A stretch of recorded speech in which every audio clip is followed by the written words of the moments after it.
Hello everyone दोस्तों, आप सभी को राष्ट्रीय पंचायत दिवस की बहुत बहुत शुभकामनाएं। आज 24 अप्रैल 2022 को हम 13वां राष्ट्रीय पंचायत दिवस मना रहे हैं। मैं आरिफ खान आप सभी का अद्वैत एजुकेशन के इस प्लेटफॉर्म में स्वागत करता हूं। दोस्तों, अगर इस प्लेटफॉर्म पे आप नए हैं तो सबसे पहले इसको सब्सक्राइब कर दीजिएगा। अगर आपने ऑलरेडी इसको सब्सक्राइब किया हुआ है तो इस वीडियो को जरूर लाइक और शेयर कर दीजिएगा और कमेंट सेक्शन पे जरूर बताइएगा कि आपको ये वीडियो कैसा लगा। दोस्तों, हम बात करते हैं पंचायती राज दिवस की। आज है 24 अप्रैल। तो इसके बारे में जानना चाहें कि इसका इतिहास क्या रहा, क्या हमारे देश में संविधान में इसको जगह मिली कि शुरुआत में इसे स्ट्रगल करना पड़ा, और देश की आज़ादी के पहले क्या ऐसी कुछ व्यवस्था हमारे देश में मौजूद थी। इन सब बातों पर चर्चा करेंगे आज। दोस्तों, 24 अप्रैल को जब ये दिवस मनाया जाता है तो ये दिवस मनाया जाता है इसी की मंत्रालय द्वारा, जैसी ministry of Panchayati Raj institution. और इस समय पर, इस मौके पर अलग अलग कैटेगरी पे लोगों को अवार्ड दिए जाते हैं। अलग अलग पंचायतों को अलग अलग राज्यों में, अलग अलग यूनियन टेरिटरीज में इसको अवार्ड दिए जाते हैं, अलग अलग कैटेगरीज में। कुछ कैटेगरीज आपके सामने मैंने बता रहा हूँ। दीनदयाल उपाध्याय पंचायत सशक्तिकरण अवार्ड, नानाजी देशमुख राष्ट्रीय गौरव gram sabha award, gram panchayat development plan award, child friendly gram panchayat award. इन सब श्रेणियों में, इन सब कैटेगरी में ये अवार्ड्स दिए जाते हैं। दोस्तों, हम बात करते हैं, इतिहास में जाते हैं तो सबसे पहले जब ब्रिटिश शासन हुआ करता था हमारे देश में, उस समय 1882 में जब वहाँ के वॉइस रॉय रिपन हुआ करते थे, उन्होंने पहली बार एक अटेम्प्ट किया था। अटेम्प्ट इस तरह से था कि जितने भी लोकल लोग हैं उनको पॉलिटिकल डोमेन में हम इन्वॉल्व करेंगे। तो ये सिस्टम चला, बट बहुत इसकी स्पीड काफ़ी, पेस काफ़ी स्लो थी, काफ़ी कम थी। आगे बढ़ता गया। 1930 और 40 में सरकार ने, ब्रिटिश सरकार ने इस पंचायत को डेवलप करने के लिए बहुत सारे रास्ते अपनाए। और उसी वक्त अगर हम बात करें देश की आज़ादी के समय की, और अगर हम गांधी जी का नाम ना लें तो ये बहुत बिल्कुल अन्याय करती है गांधी जी के विचारों का। तो दोस्तों, हम बात करते हैं गांधी जी की। तो गांधी जी कहते थे कि पूरा देश जो है वो गांव में बसता है। उस समय की लगभग 80 से 90% जो जनसंख्या हुआ करती थी, उसका निवास जो था वो ग्रामीण क्षेत्रों में हुआ करता था। इसीलिए गांधी जी कहते थे कि अगर इनको स्वशासन नहीं दिया गया, पंचायत को डेवलप नहीं किया गया, तो ये लोग ग्रो नहीं करेंगे। अगर ये विकास नहीं करेंगे, हमारा देश विकास नहीं करेगा। अगर देश का विकास चाहते हो तो ग्राम का विकास जरूर करो, गांव का विकास जरूर करो। तो दोस्तों, इनकी विचारधाराओं को आगे संविधान में जगह जो चाहिए थी वो तो शुरुआत में नहीं मिली, राजनीतिक कारणों के कारण। तो दोस्तों, जब संविधान बन के तैयार होता है तो पहले जान ले गांधी जी कहते क्या थे। गांधी जी के अकॉर्डिंग हुआ करता था कि when the Panchayati Raj is established, public opinion will do what violence can never do. जो हिंसा कभी नहीं कर सकती, वो लोगों के विचार कर सकते हैं। ठीक है। जब पंचायती राज बन जाएगा दोस्तों, तो ग्रामीण क्षेत्र का व्यक्ति भी डेवलपमेंट में पार्टिसिपेट करेगा, उसकी बातों की भी अहमियत होगी। तो कहीं ना कहीं पे डेमोक्रेसी को डिसेंट्रलाइज करने के लिए पंचायती राज व्यवस्था जो थी वो बहुत इंपॉर्टेंट रोल प्ले किया करती थी। लोकतंत्र का विकेंद्रीकरण करने के लिए ही पंचायती राज का हम डेवलपमेंट कर सकते थे। लेकिन देश की आज़ादी के बाद, 1950 के बाद जब संविधान बना, और संविधान में इस पर्टिकुलर पंचायती राज को रखा गया था आर्टिकल नंबर 40 के अंदर पे। दोस्तों, आर्टिकल नंबर 40 कहता है कि जो भी डेवलपमेंट होगा पंचायती राज में वो सेंट्रल स्टेट गवर्नमेंट करेगी। तो सेंट्रल स्टेट गवर्नमेंट को कोई एक रणनीति नहीं बना के दी गई, वो अपने हिसाब से डेवलपमेंट कर सकती थी। और इसी तरह से, इसी जगह आगे बढ़ते हुए, क्योंकि दोस्तों डीपीएसपी की बात करते हैं, आर्टिकल नंबर 40 संविधान का जो है वो कहता है directive principle to state policy. मतलब सरकार को किस दिशा में काम करना चाहिए वो बताने का काम कौन करता है? डीपीएसपी करता है। तो बाध्यता नहीं है, लेकिन आपको इस राह पे काम करना चाहिए। तो हर सरकार, हर प्रांत, राज्य की सरकार हो या केंद्र की सरकार हो, अपने हिसाब से डेवलपमेंट कर सकती है पंचायत का। तो जब बात हुई इस तरह से काम करने की, अपने हिसाब से काम कर लीजिएगा, तो 1950 में केंद्र सरकार ने कम्युनिटी डेवलपमेंट प्रोग्राम की शुरुआत की, सीडीपी। दोस्तों, कम्युनिटी डेवलपमेंट प्रोग्राम में था कि ग्रामीण क्षेत्रों का विकास किया जाएगा। वहाँ के लोगों से, वहाँ के सोशल वर्कर को, वहाँ के जो एग्रीकल्चर एक्सपर्ट हुआ करते थे उन सबको इकट्ठे किया गया और उनका यूज़ करके डेवलपमेंट करने की बात की गई। लेकिन ये प्लान बहुत बुरी तरीके से फेल हो जाता है। जब ये प्रोग्राम फेल होता है तो गवर्नमेंट सोचती है अब क्यों ना हम किसी सीनियर की या किसी एक्सपर्ट की रिकमेंडेशन ले लें। तो उसी रिकमेंडेशन के लिए गवर्नमेंट ने एक कमेटी बनाई। दोस्तों, पहली कमेटी बनती है 1952 में, जिसका नाम था बलवंत राय मेहता कमेटी। याद रखना, ये एग्जाम में जो बच्चे पार्टिसिपेट करते हैं, जो एस्पिरेंट्स होते हैं, उनके लिए बहुत इंपॉर्टेंट है, जिसको इन्फॉर्मेशन चाहिए उनके लिए भी बहुत इंपॉर्टेंट चीज़ें हैं ये। बलवंत राय मेहता कमेटी पहली कमेटी बनती है पंचायती राज के लिए, उसके रिकमेंडेशन के लिए। तो दोस्तों, ये कमेटी अपनी रिपोर्ट पेश करती है। नेशनल डेवलपमेंट काउंसिल था, इस रिपोर्ट को एक्सेप्ट करता है और एक्सेप्ट करके 1959 में 1959 में 2 अक्टूबर को, क्योंकि इन्होंने कहा था कि पंचायती राज डेवलप करना चाहिए और उसको 3 फेजेस में डेवलप करना चाहिए।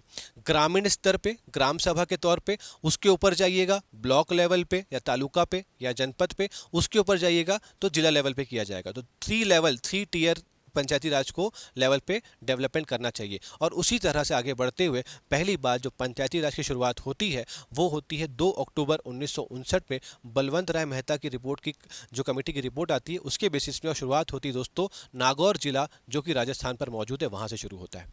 इसके बाद हर कुछ समय के बाद अलग अलग कमेटी की अलग अलग रिपोर्ट आती है। बलवंत राय मेहता कमेटी के बाद आती है अशोक मेहता कमेटी की रिपोर्ट जो कहती है कि 2 टियर में ही काम हो सकता है। फिर आती है जीवी के राव कमेटी आती है, फिर आती है एलएम सिंघवी कमेटी आती है, फिर थंगटन कमेटी आती है और ये सिलसिला आगे निकलता है और हम पहुंच जाते हैं 1989 में। इसके पहले भी राजीव गांधी जी की सरकार ने भी पंचायती राज की व्यवस्था को लागू करने के लिए, क्योंकि हमारी मांग थी पंचायती राज व्यवस्था के लिए, हम चाहते थे कि संविधान में इसे एक आर्टिकल मिले, एक अनुच्छेद में दिया जाए सेपरेट तौर पे, इसके लिए एक भाग बनाया जाए। तो ये लड़ाई चल रही थी और इसी पूरा करने के लिए राजीव गांधी सरकार ने जब इस बिल को लेकर आया लोकसभा में और राज्यसभा में ले गया, तो लोकसभा से तो पारित हो गया लेकिन राज्यसभा में फेल हो जाता है, तो यह बात आगे नहीं बढ़ पाती है। लेकिन बात करें आगे की, जो थंगटन कमेटी की रिपोर्ट आती है उस पर अमल करते हुए नरसिम्हा राव जी की सरकार बनती है और नरसिम्हा राव की सरकार जब इसे सितंबर 1991 में पार्लियामेंट में या लोकसभा में रखती है तो इसमें बहुत लंबी चर्चा होती है और लंबे डिस्कशन के बाद अगले वर्ष 1992 के 20 दिसंबर और 22 दिसंबर को लोकसभा और राज्यसभा से इसको पास कर दिया जाता है और अप्रैल महीने 20 अप्रैल 1993 को ये एक्ट बन जाता है और 24 अप्रैल 1993 को इसको अप्लाई कर दिया जाता है। दोस्तों लागू कर दिया गया कब? 24 अप्रैल 1993 को। और कौन सा संविधान संशोधन किया गया था? तो हमारे संविधान में 73वां संविधान संशोधन करके पंचायती राज व्यवस्था को संवैधानिक अधिकार दिया गया था, संवैधानिक स्टेटस दे दिया गया था। इसीलिए 24 अप्रैल को हम पंचायती राज दिवस के तौर पे मनाते हैं। इससे हुआ क्या दोस्तों? पंचायती राज होता क्या था? देखो हम शुरू में क्या कहते, बहुत जगह बोलचाल में यार तुम पंचायत मत करो, पंचायत मत करो, मतलब कोई इंसान किसी चीज़ की सुलह करवाने के लिए या आगे बढ़कर किसी काम को करने के लिए जब करता है तो उसे हम ऐसी बातों से इस्तेमाल करते हैं। तो प्राचीन व्यवस्था हमारे देश में थी कि जब भी कहीं ग्रामीण क्षेत्र में या लोकल लेवल पे कहीं अगर अन्याय होता था तो उस अन्याय को दूर करने के लिए एक बड़ों बुजुर्गों की सभा बैठती थी, उसी को पंचायत कहा जाता था। और बड़े स्तर पर देखा जाए तो उसको देश को डेवलप करने के लिए भी पंचायती राज व्यवस्था की इस्तेमाल की गई। अब पंचायती राज दोस्तों इस तरह से देखा जाए कि शुरुआत में हमारे देश में केवल 2 लेवल की गवर्नमेंट होती थी, सेंट्रल गवर्नमेंट और स्टेट गवर्नमेंट। ग्रामीण लोग, जो ग्रामीण क्षेत्र के लोग होते हैं, इनको कैसे मालूम चले कि राज्य सरकार या केंद्र सरकार इनके लिए कुछ अच्छा करना चाहती है, इनके विकास के बारे में सोच रही है, क्योंकि ये लोग तो पार्टिसिपेट नहीं कर पा रहे। इसीलिए इसी चीज़ को दूर करने के लिए और इनको भी डेमोक्रेसी में, इनको भी सरकार में भाग लेने के लिए ही पंचायती राज व्यवस्था की शुरुआत की गई थी।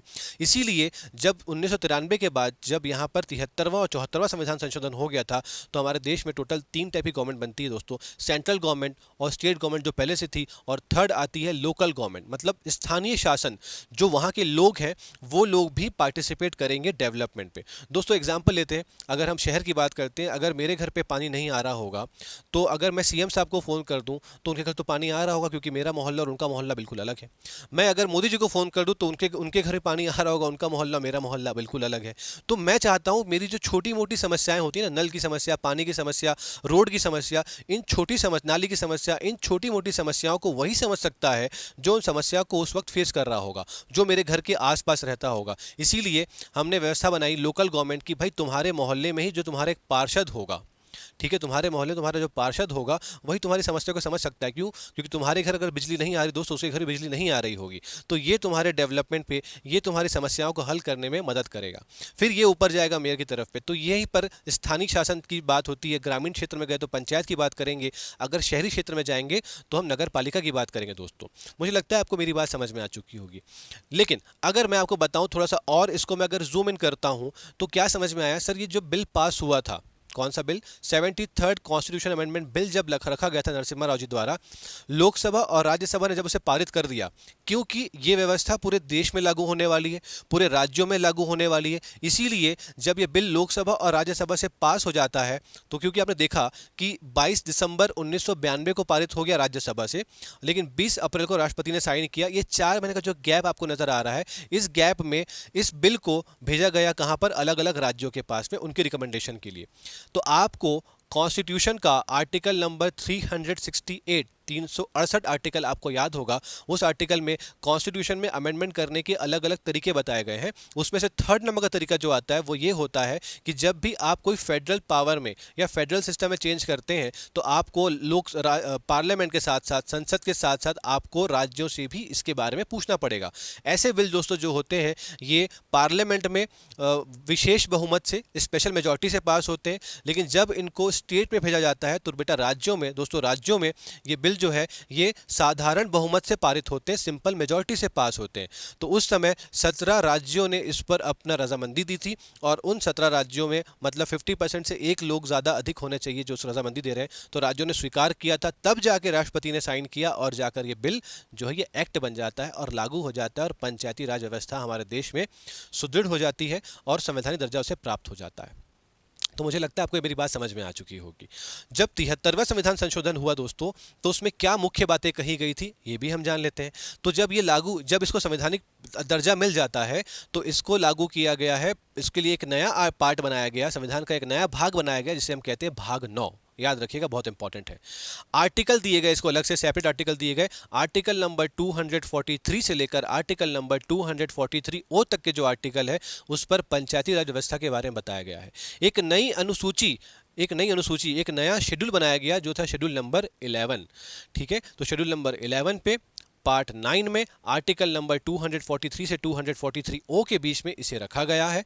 और साथ ही साथ में इस पर्टिकुलर पंचायती राज इंस्टीट्यूशन में, व्यवस्था में 29 सब्जेक्ट को शामिल किया गया है दोस्तों। तो ये ब्रीफ में मैंने आपको बताया कि पंचायती राज व्यवस्था क्या होती है दोस्तों। और जिस समय इस बिल को पारित किया गया था, उस समय 2 महान लोग जो उस समय के प्रधानमंत्री थे, वो थे हमारे PV नरसिम्हा राव जी, और जो राष्ट्रपति थे उनका नाम था शंकर दयाल शर्मा जी। ठीक है, तो इन दोनों के मौजूदगी में ही ये बिल पास होता है, ये ऐतिहासिक बिल पास होता है। और जो गांधी जी का सपना था, उसको पूरा करने के लिए हमने 73वें संविधान संशोधन में देश में पंचायती राज व्यवस्था को लागू किया था। दोस्तों ये इंफॉर्मेशन अगर आपको अच्छी लगे तो ज़रूर लाइक कर दीजिएगा, शेयर कर दीजिएगा और सब्सक्राइब ज़रूर कर दीजिएगा। और आप बताएं कमेंट सेक्शन पे कि आप किन विषयों पर और इन्फॉर्मेटिव वीडियोस हमसे चाहते हैं। तो बने रहिएगा हमारे साथ हमेशा। ध्यान रखिए अपना, स्वस्थ रहिए और मस्त रहिए। Thank you so much, bye bye.